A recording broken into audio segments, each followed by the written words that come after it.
Berikut sedikit cerita mengapa Prabu Siliwangi bisa berperang melawan Sunan Kalijaga.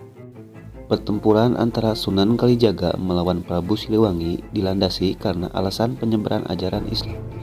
Sang Prabu yang dikenal sakti dan ahli strategi pun sangat sulit untuk ditaklukkan. Kekuatan Prabu Siliwangi yang dahsyat sampai-sampai membuat Sunan Kalijaga harus menikahi penguasa Laut Selatan yaitu Nyi Roro Kidul. Sebelumnya, Pangeran Arya Kemuning, Dewi Mas Gandasari, dan Dimas Roro Kencono Wungulah yang ditugaskan Keraton Cirebon untuk mengalahkan Prabu Siliwangi. Namun kekalahan harus dialami ketiganya lantaran kesaktian Prabu Siliwangi. Terlebih, Prabu Siliwangi juga ahli dalam strategi berperang. Sampai kemudian Sunan Gunung Jati menugaskan Sunan Kalijaga untuk mengalahkan Prabu Siliwangi dan untuk mengajak Prabu Siliwangi masuk agama Islam.